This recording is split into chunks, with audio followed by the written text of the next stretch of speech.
My name is Peter Gerges. I'm on the faculty here at Harvard University in the Department of Organismic and Evolutionary Biology. When we look at human cultures and civilizations around the world, we often find these representations of sea monsters, serpents, many-armed creatures, giant creatures.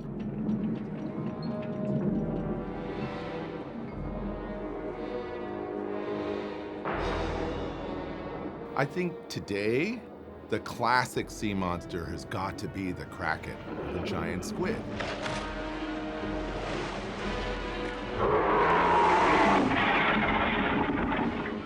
A 100 years ago, the depiction of the Kraken might tell us something about the horrors of sinking of a ship at sea, or the challenges of dealing with a storm while you're on a small boat.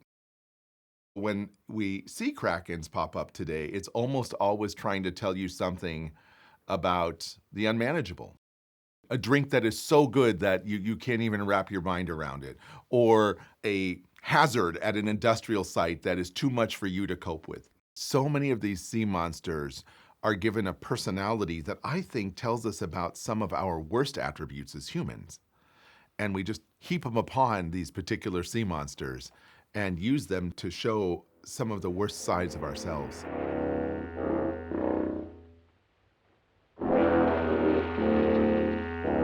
You may not immediately think of Godzilla as a sea monster. Godzilla emerges from the sea, is a representation of, in my opinion, nuclear holocaust and nuclear horror.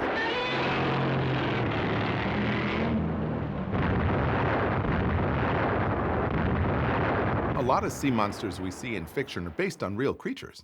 The giant squid, for example, which we saw for the first time live less than 10 years ago. And many of the other giant serpents, for example, are inspired by other creatures like the oarfish. An enormous deep-sea oarfish was spotted by divers. The creature's over 6 feet long. A really large, stunningly beautiful fish that does nothing to harm humans. A messenger from the sea god's palace. So many of the sea monsters today are really given a lot more malice.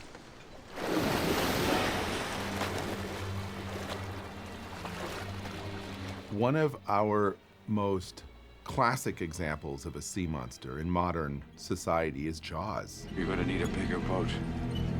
When you look at Jaws, it is such an excellent example of how art starts in one place and can go someplace entirely different. A work written by someone who had no ill will towards sharks became a very anti-shark moment in our culture, to the point where people went out and started killing sharks just because they saw the movie and they thought they were evil, and they're not.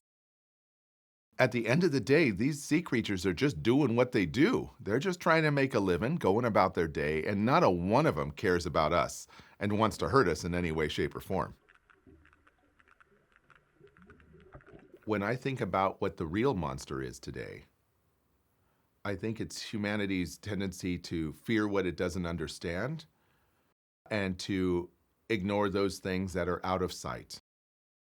When we think about our relationship with the ocean, for example, most people think of it as this vast expanse of water that is big, dark, black, and almost lifeless. And it is anything but those things. It is literally our planet's life support system.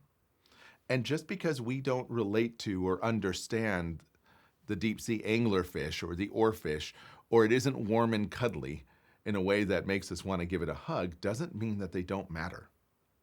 And so the real monster, in a way, is negligence and not paying enough attention to taking care of this thing that literally takes care of us. Sometimes we have to look deeper. We have to go beyond what's skin deep and see these organisms for what they are. They're a part of our world, and they're amazing and they're wonderful. And then as people go through this exhibit and think about monstrosity, I hope that they reflect on our role in either bringing it about or keeping it at bay through all the things we do in this world to protect and preserve the ocean, to protect and support people whose livelihoods depend on the ocean.